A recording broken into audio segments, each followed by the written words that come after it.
Annette with Annette's Astrology Corner, and this is your energetic reading for Friday, January 22nd. And for you, so we got a couple things to talk about. We have the funnest week ever. It's got a lot of energy, and I think a lot of it is because, you know, we're building up to the full moon that's going to be happening on the 23rd of January, which is going to be in Leo. So we have ramping up energy, and whenever many intuitive people feel energy almost a week or two before the energy impacts us, you know, like we feel that ramp up. And I believe that all these trines that are going on have significant meanings in their own little way individually. So today we have a water trine, and the water trine ends at 1 p.m. And then Saturn in Sagittarius is going to quincunx the moon in Cancer. So the moon in Cancer has had kind of like a journey this week. And because it's leading up to all this Leo base. And so for actual Leo-based energies, a Leo rising, a Leo moon, and a Leo sun, they've all been, you know, working into their 12th house at this point. But that's why we're feeling all of this energy just really elevating them to plant a seed. But for the people that don't have any Leo-based influences, we're feeling all these trines in our own little journey, you know, in our own little way. So today, the water trine that ends after 1 is going to then set forth the initial fire-based energy. And so for people who are highly intuitive, we go from water to fire. We go from water-based energy that allows us to do everything that's intuitive. We attach feeling to that, that we emotionally react to. We're going to go into action-oriented fire energy. And this downshift that we're going to experience is kind of a little bit of a jolt for highly intuitive people. So let's talk a little bit about today. The moon in Cancer is going to quincunx Saturn until about 10 p.m. today. And so let's talk about when we have this personal planet, or the moon in Cancer quincunxing Saturn in Sagittarius. We have really opposing energies here. So we have the moon in Cancer. And the moon in Cancer is just this homebody, nurturing, loving mother energy in emotional well-being, trying to emotionally nurture everybody in the planet, essentially. It's Mother Earth, essentially, right? And then we have it squaring off with Saturn, which is the male energy, which is authority, which is restriction, which is, it, you know, it is. So we have the male and the female energy. So we have Father Time, right? And we have Mother Earth energy quincunxing each other. So they're having a conversation today. When they're opposing each other, you are asking yourselves about all of the nurturing energy, the way that you nurture yourselves, and the way that you realistically go out to attain your goals, and the foundation that you try to solidify all those goals on. I mean, obviously, when they're in a quincunx like this, there is some sort of conversation that you need to have about the reality of these two goals being cohesive. And so, personal planet, which is the moon, it's actually a luminary, it's not really a planet, but it is opposing Saturn in Cancer energy. So you're gonna feel unstable until about 11 a.m. So what it is you're gonna come up against restriction, and you're gonna come up against goal-oriented authority, foundation, material energy. You're going to come up against energy that's asking you to stretch your boundaries and to get out of your shell and to move forward and to stop playing it so safe. And Cancer energy, the moon energy, is going to be like, I emotionally need to feel safe before I come out of my shell. I emotionally need to make sure that if I come out of my shell, there's something that's not big and scary going to be out there. And so there's this need to be protective of you, of your soft body, of your emotional well-being, of what you nurture and who you nurture and why you nurture it, versus this expansive energy that's saying, go out there, move forward, freedom, liberate yourself, stand up as an individual, be strong, and just go for it. So we're feeling the expansive energies pull on us to break us out of limitation, mental limitation and emotional limitation. And that can be very difficult as we are trying to expand ourselves. And this energy is, when we have a quincunx like this, we're coming up against the mighty Saturn, the teacher, and it's saying, you know what? You're not going to get anywhere staying in your fracking shell. Like, get the hell out of your shell. Like, potential's over here, and I'm not putting up with, the vulnerable weeping. I'm so wounded. I got to be safe before I come out of my shell. Saturn's like, get the frack out of your shell, you little wimp. Like, that's what it's doing. And there's no mercy in this energy. And so it's super hardcore for sensitive energy and nurturing energy, for vulnerable energy. And it's a challenge, right? This is a challenging energy. I'm going to be completely honest. So you may find it hard to express what you are emotionally feeling at this time, because there's this need to push yourself, but there's this need to be protective. And how do you balance those two types of energies?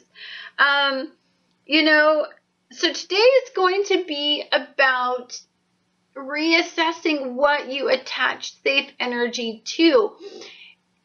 You know what? Many of us stay stuck in situations, in limiting situations, because it's the familiarity, which is Cancer-based energy.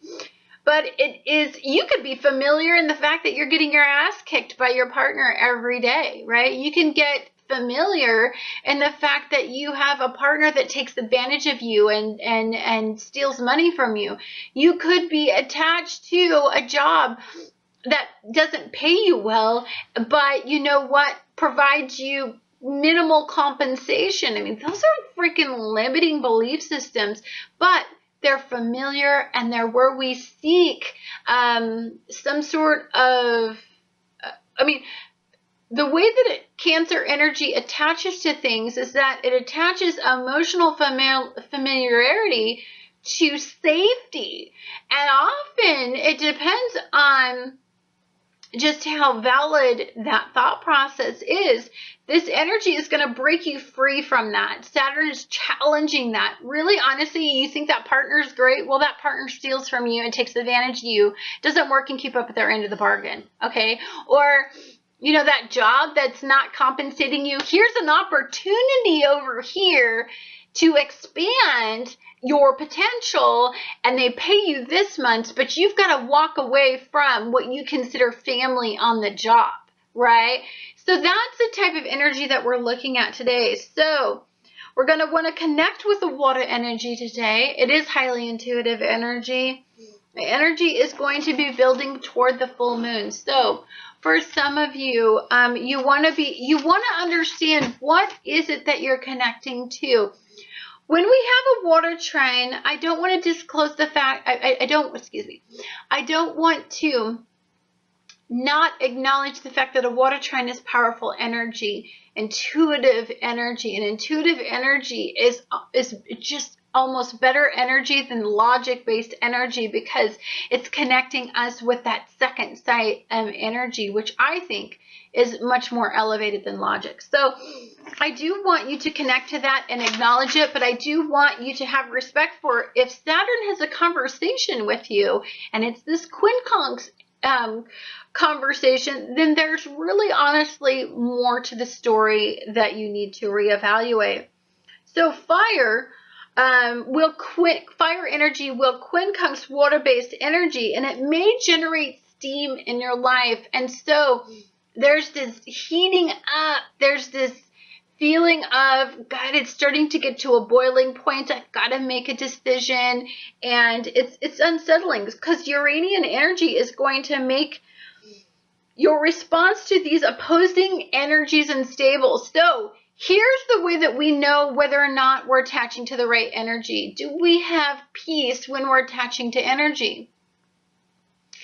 If the universal tests are not peaceful, if at some point when we're having these tests in energy, and when it's testing us, we start to feel some unstableness, we feel a buildup in energy, we feel this steam rising, and we're going to be that tea kettle that just goes and just blows, I can't even whistle. I don't whistle. Anyhow, you get my drift. That, it starts to generate really, really unstable energy. So after 1 p.m., the trine dissipates. So we can look forward to some help from some earth-based energy to make us understand what the frack all of this means. We've got fire-based against water, creating steam. And then guess what? We have the mediating earth energy to stabilize us and to create some sort of perspective. So that energy is going to be Pluto in Capricorn, which is going to be conjunct with Mercury in Capricorn. It's going to sextile Mars in Scorpio. So we've got Earth working harmoniously and in the highest elevating energy of a sextile with some water-based energy.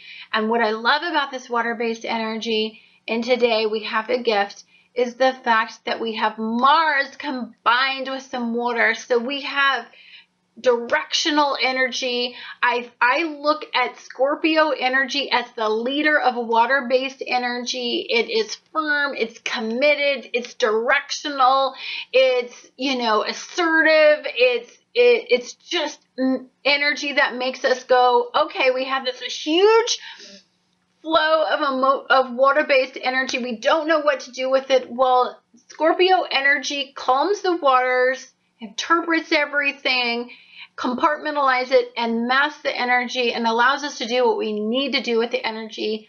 Freaking love Scorpio energy, and that's why I often am dear friends with Scorpios, because I'm all this freaking out of control water-based energy, and they just smooth me the frack out. So in this energy, you may feel an intense desire to take on a challenge and work toward a goal. You're going to redirect the water. It's kind of like a dam. A dam builds, it comes, water energy comes up to the dam, and the dam distributes the water and actually and creates power. And that power is then distributed to be an asset, and not this just out of control river that, has no steady, appropriate energy to it.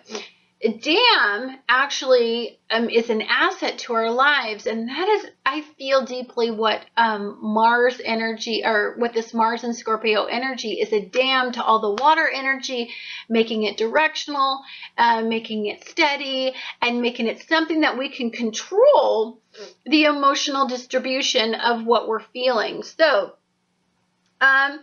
release from Saturn and the moon's intense energy, you may be happy to direct your energy toward a positive vibration motivated by an upcoming full moon. So we needed this released. We needed to get this emotional drama out of us so that we could embrace a full moon in Leo. A full moon in Leo is about heart and energy, and impact and creativity and drama, and it's all about the show, right?